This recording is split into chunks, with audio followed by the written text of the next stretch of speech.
Hi guys, what's going on and welcome to Albion Online. So Albion Online is this massive sandbox full loot MMORPG with this sort of classless combat system, fully player driven economy, and yet it's a game that has somehow completely passed me by since it was released. However, with the recent Lands Awakened update released just a couple of weeks ago, the developers were kind enough to sponsor me to dive into the game and check it out.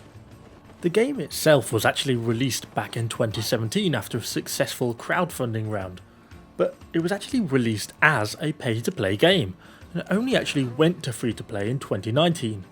So that, to me, kind of does open up the question, is it now too late to be getting into Albion Online? At least from a player population viewpoint, absolutely not. 2021 has seen Albion's population grow bigger than ever before at over 270k, and when you consider that the game is essentially one giant world rather than loads of sort of separate unconnected servers, 270,000 players feels like a lot of players. The core cities are always absolutely rammed. You are of course going to be playing catch up a little bit with players who have been playing the game far longer and have got better equipment, etc.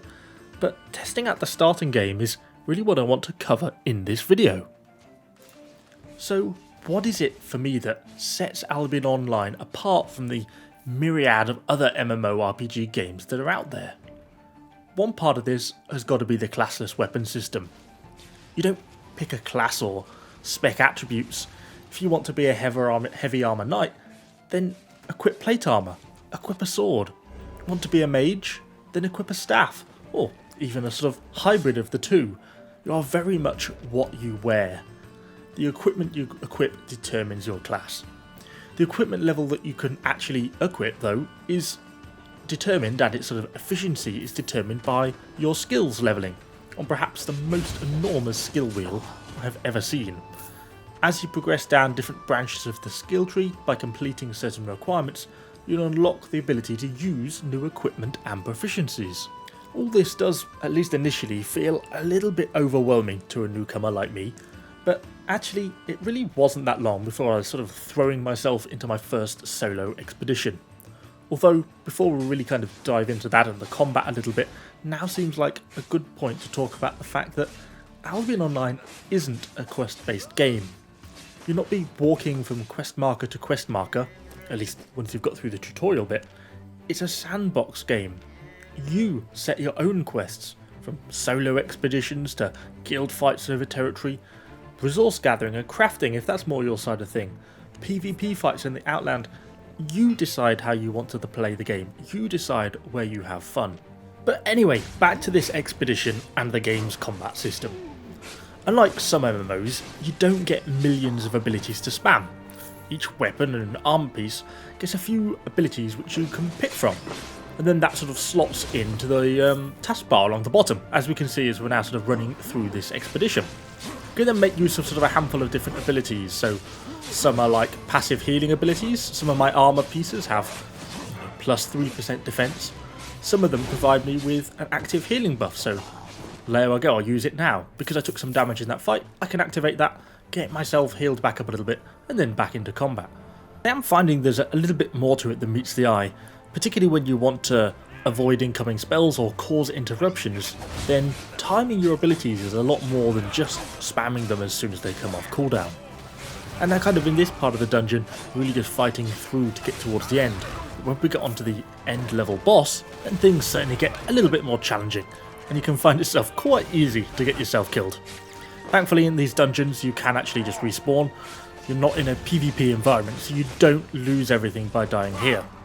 Not quite sure in this case why I didn't go on to kill the healer first. I think that would have made a lot more sense, but there we go. No one said I was an expert. But it's not just expeditions and combat that this game is all about. They are just a small part of it. Gathering, crafting equipment also play a very significant role.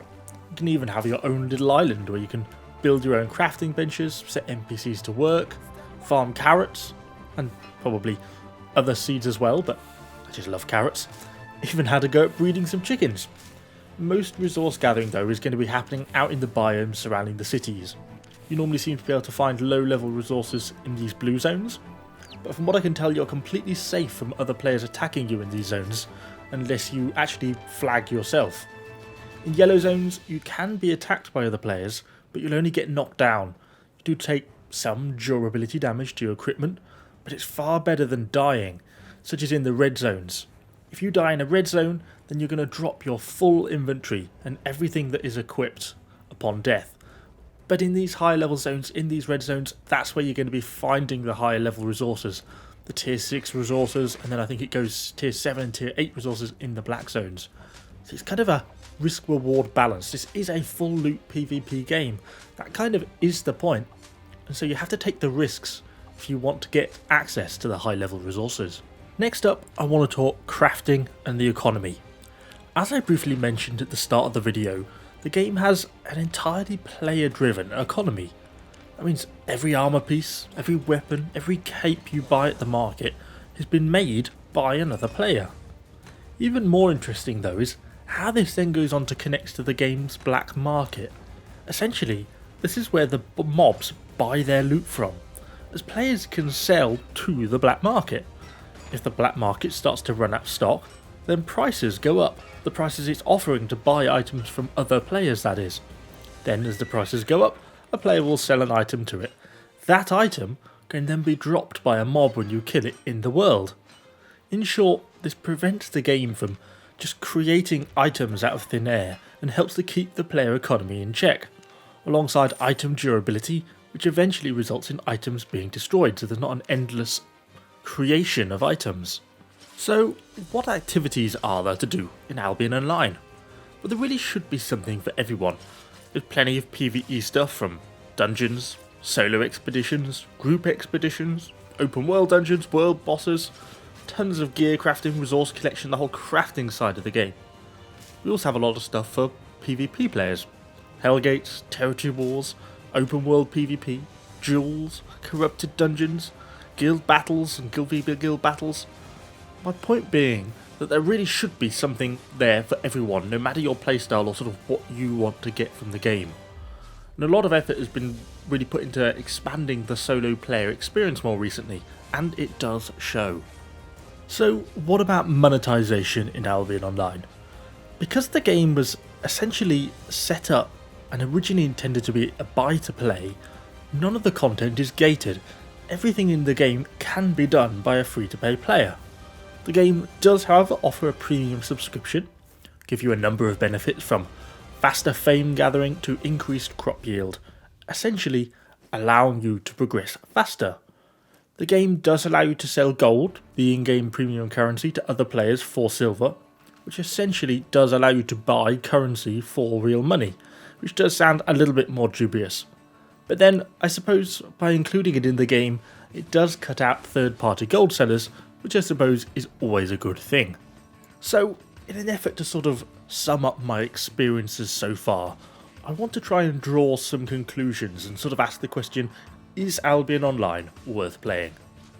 I'd say the game feels big. It feels like I have lots to do each day, a lot of options, and that's a good thing. I've been playing solo throughout this review, so I haven't even started to explore the whole sort of guild side of things. I mean, that gives a lot more options with group dungeons, the whole territory war mechanics, all that side of things, so I've still got a lot more to see and do. I have also been impressed by player numbers. Sometimes in older MMOs you find that player numbers kind of start to drop off as the game gets a bit older, and to some extent the worlds start to feel like a little bit empty. The markets and the economy just sort of die, and it really detracts from the whole player experience. But that's really not the case here. The game feels so busy and so alive, and there's so many people in the marketplace it's almost too busy. I'd also say I'm kind of surprised how much I enjoyed the camera angle. It's one thing I was very skeptical about when I first started playing the game, because I'm not really normally a fan of the sort of top-down RPG style camera angle and control. But in Albion, it actually genuinely seems to work, and it's honestly really not been a problem for me. But with Albion Online being a free-to-play game now, I'd say it's certainly worth checking out. We really don't have a lot to lose, and I was kind of surprised just how enjoyable the game is.